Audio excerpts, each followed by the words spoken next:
We are pleased to be joined from Jakarta by His Excellency Robert Matheus Michael Tene, Deputy Secretary General of ASEAN for ASEAN Political Security Community. Your Excellency, thank you very much for joining us today. You are the Deputy Secretary General of ASEAN for Political Security Community. Help us understand what are the objectives of the ASEAN Political Security Community and how has the community been promoting common security among ASEAN members? Well, thank you, Ms. Liu, and thank you for having me on this program. Well, the ASEAN Political Security Community is one of the pillars of the ASEAN community. We have three pillars under the ASEAN community, which is the political security pillar, the economic pillar, and the socio-cultural pillar. The political security pillar envisages ASEAN as a rule-based community with shared values and norms, a cohesive, peaceful, stable, resilient community with a shared responsibility for a comprehensive security. At the same time, these norms and values are reflected in the Treaty of Amity and Cooperation in Southeast Asia, as well as in the ASEAN Charter. And so these two important documents, as well as other documents of ASEAN, plays an important role in terms of the providing the guidelines, providing the code of conduct in terms of the interstate relationship between countries in Southeast Asia.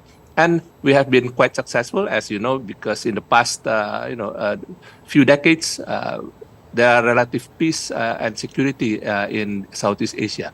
At the same time, also, we recognize that the peace and security, stability in Southeast Asia are also affected by the wider region of the region surrounding Southeast Asia, as well as at the global level.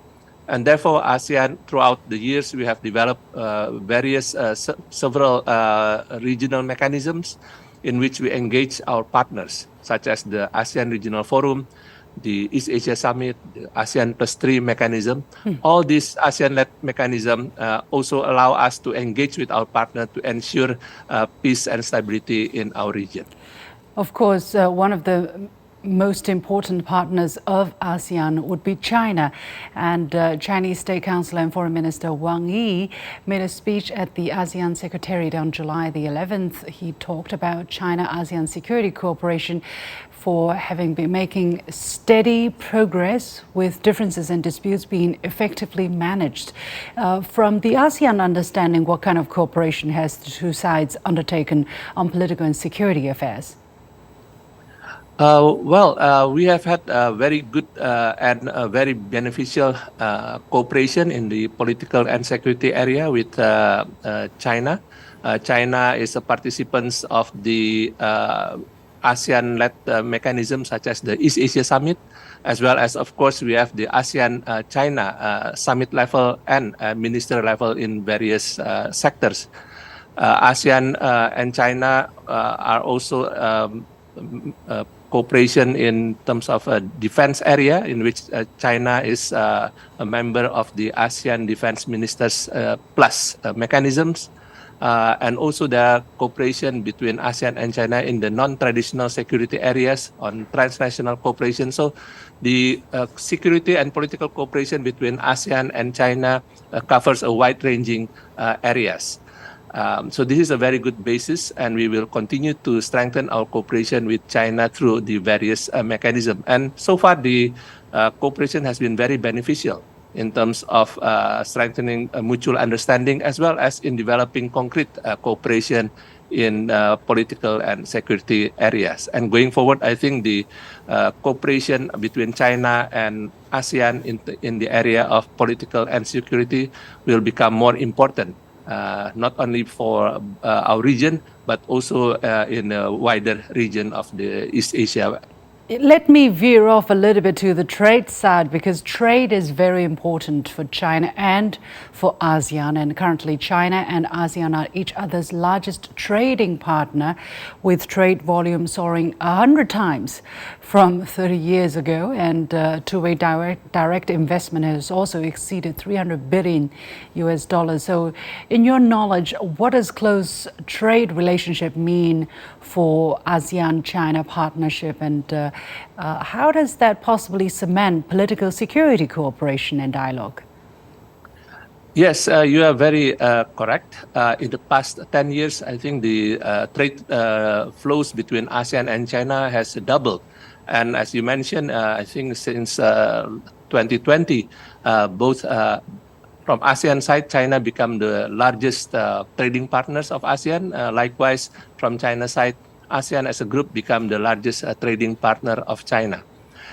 This means that over the decades, the relationship, especially in terms of the trade between ASEAN and China, has been beneficial for both countries, both sides. And we have to, going forward, we have to make sure that these beneficial trade relations continue to bring prosperity both to people of ASEAN as well as to China, so that all parties benefit from this relationship. The closer and trading relationship between China and ASEAN, of course, have a significant impact in terms of bringing closer and strengthening the foundation for a closer political and security cooperation. And that also means that the shared interest of China and ASEAN is more and more becoming interconnected. We are both share the common interest of creating prosperity for both of our peoples. At the same time, this prosperity can only be realized if we have a peaceful and stable relationship, as well as a peaceful and stable region. The Regional Comprehensive Economic Partnership, or RCEP, entered into force at the beginning of this year. What kind of difference do you think it will make in promoting greater regional cooperation and integration? Well, the RCEP is a very important milestone in terms of the economic cooperation, not only between ASEAN and China, but in terms of the economic cooperation in the East Asia region. The recent UNCTAD report mentioned that the RCEP is projected to result in a trade creation of about 45 billion US dollar. The RCEP covers about 30% of the world's population, 30% of global GDP, a quarter of the global trade in goods and services, and 31% of global FDI inflows. So we are looking at an arrangement, RCEP, which will bring a greater prosperity to our region, not only for ASEAN and China, but also for the other participants of the RCEP. More importantly, also that the RCEP reflects the commitment of its members to strengthen multilateralism, to strengthen inclusive arrangement, and to bring greater prosperity.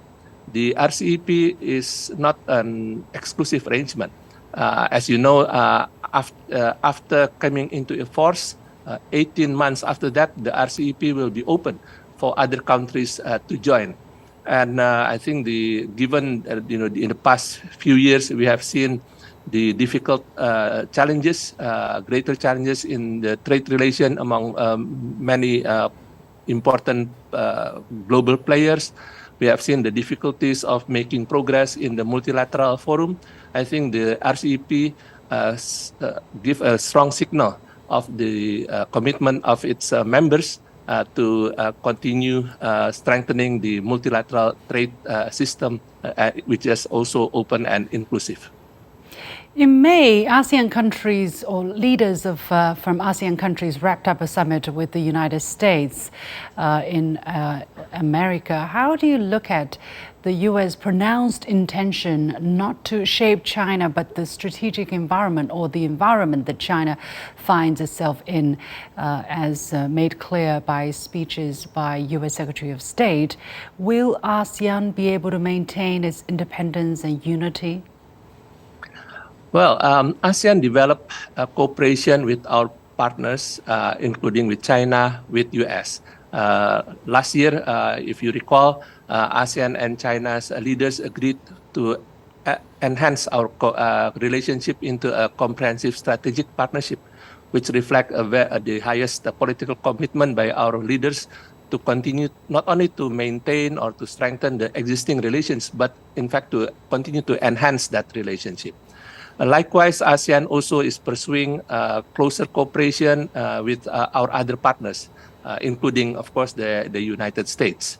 As I mentioned earlier, that the ASEAN, throughout the years, we have developed the various regional mechanism, ASEAN-led regional mechanism, which allows our partners to work with us in promoting and in pursuing a common objective. But at the same time, all this regional mechanism, ASEAN-led mechanism, allows our partners also to work together among themselves with ASEAN to pursue our common objectives. So, and all our partners, both in China, the US, and other our partners of ASEAN, has always strengthened or always pronounced the importance of ASEAN centrality in managing the various ASEAN-led mechanisms.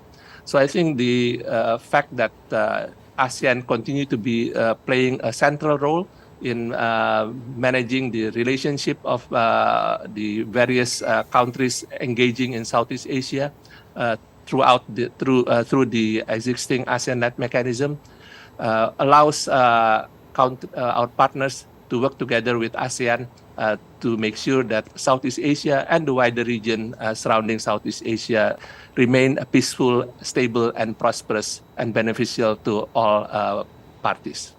Finally, the Communist Party of China will convene its 20th National Congress in Beijing this year. What are the ASEAN expectations for this meeting, and how do you look at the potential impact of that meeting on ASEAN political security community? Well, the Communist Party of China has been successful in the past decades to bring prosperity to the people of China, to lift hundreds of millions of people from poverty.